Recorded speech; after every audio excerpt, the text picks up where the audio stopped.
Hello guys, welcome to my another video. This is your host and you're watching me on Russell Brothers.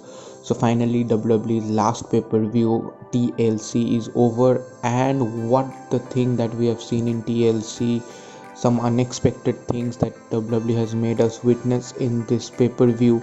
I'm going to talk about all of this and the climax of TLC, Fiend burning. So we are going to talk everything. Let's not waste time and talk about TLC.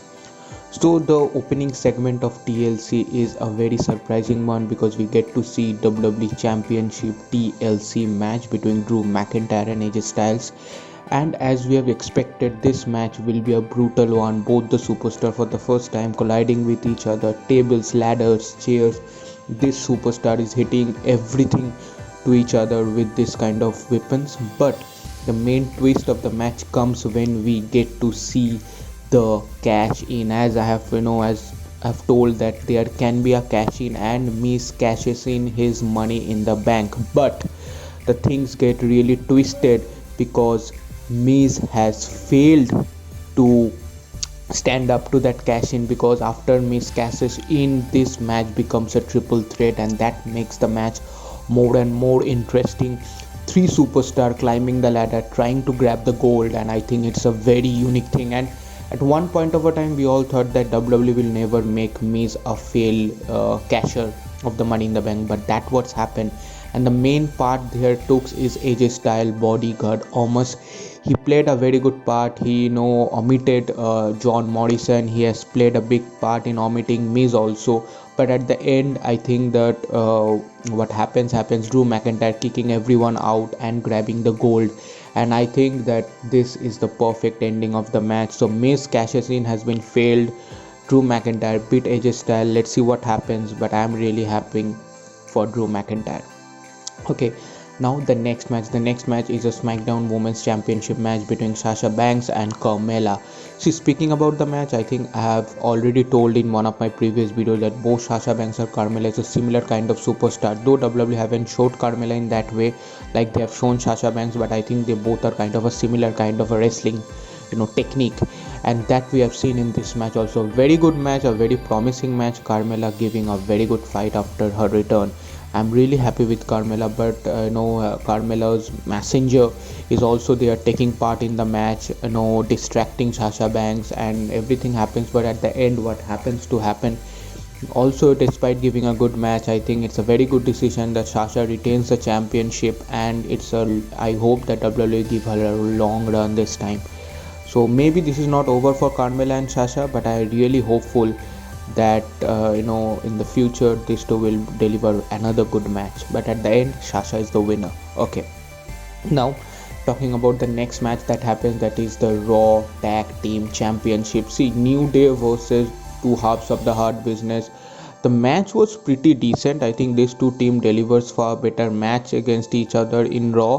So even though the match was decent, the way these four superstars have played, I think is decent, but the end result is really good. We get to see the new Raw Tag Team Champion. Shelton Benjamin and Cedric Alexander is the new Raw Tag Team Champion. And speaking about that, the Hurt Business is going really strong. WWE is putting up a very good storyline for Hurt Business, because we have Bobby Lashley as the United States Champion, and now this two as the Raw Tag Team Champion. So a big thing for Hurt Business, and I think even though the match is decent, the result is fruitful. Okay, now the next match is a Women's Tag Team Championship match between Nia Jax, Shayna Baszler and Asuka and her mystery partner. And guess what? As per the backstage rumor, the Queen makes her return. That is Charlotte Flair making her return after a long time, and we all know that when she makes a return, there is no way that this team is gonna lose, and that's what happened. Even though the match is pretty decent, but the end result again is good, because we got to see a new Women's Tag Team Champion, Charlotte Flair and Asuka, and the way when Queen is back, everything is gonna fail. We got to see a new Tag Team Champion, and hope their tag team run is good this time. Okay, now the next match is the Universal Championship match between Roman Reigns and Kevin Owens in a TLC match. So Before going into the match, I would say this is not a one-on-one match. I feel this is a two-on-one handicap match, TLC match for Kevin Owens, because not only Roman Reigns, Jey Uso constantly keep coming to Kevin Owens, and Kevin Owens constantly fighting these two in a very good way. And in a way, I believe that Kevin Owens has given everything. At one point of time, I thought that Kevin Owens might win the gold, might win the Universal Champion, but we all know the champion is Roman Reigns. Even though Jey Uso has come, even though Roman Reigns has come, Kevin Owens has separated every one of them, and he has concentrated fully on the championship.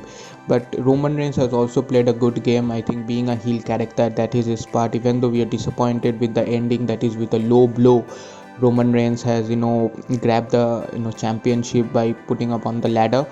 But still, it's a match between a heel and a face character, so this thing is going to happen. But at the end, I am happy for Kevin Owens. Maybe WWE will have some good for him in the next year. But the way I think Jey Uso is constantly keep coming to Kevin Owens, and the way he has counter attacked them, that's really good. This match is a very good treat to watch.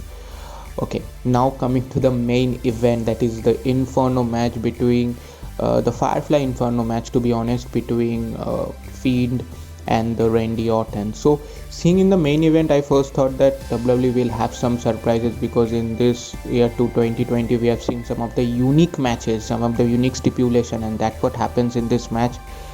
Both the superstar playing in a regular way, there is no fire on the ring, they are playing in a regular way, but suddenly in a Thunderdome appearance, the visual treat, WWE has set the ring on fire. And I think it is a treat to watch, visual treat to watch, because way of a stage like Thunderdome, WWE is giving this kind of a visual treat is very good. Even though the match is good, I think the visual treatment is much more good. So but the main thing is that the objective is that if one has to win the match, the other has to be set on fire by the opponent. So this is a unique stipulation, just for an eye match, and both the superstar trying to set the other superstar into fire, and they have attempted in a really win. One time that Finn got into fire, but after that he is beating the hell out of Randy Orton. And also I believe that the end Sister Abigail is happening, but at the end when Randy Orton hits the RKO to Fiend, and after putting the gasoline on Fiend and setting Fiend on fire, and seeing the climax of the show, that the body of Bray Wyatt is completely on fire. I can tell one thing, after, even though Randy Orton win, but I think it's one of the greatest character portrayed by any superstar, that is especially by Bray Wyatt. Even though he is not a great wrestler, but he's a great character portrayer. The way he's portraying here his character of Fiend, I think is really good, and I'm really happy that maybe Fiend will come back in a very new way, in a very dangerous way. Even though Randy Orton win, I think this rivalry is not over till yet. So it's a good thing that WWE has made us see this on this last pay-per-view. That is one thing. Last but not the least, I think TLC is that. I think it's one of the best pay-per-view of 2020. So I hope you like the video. Please comment your thoughts. Please like, share, and please subscribe to my channel. I will see you in the next video. Cheers.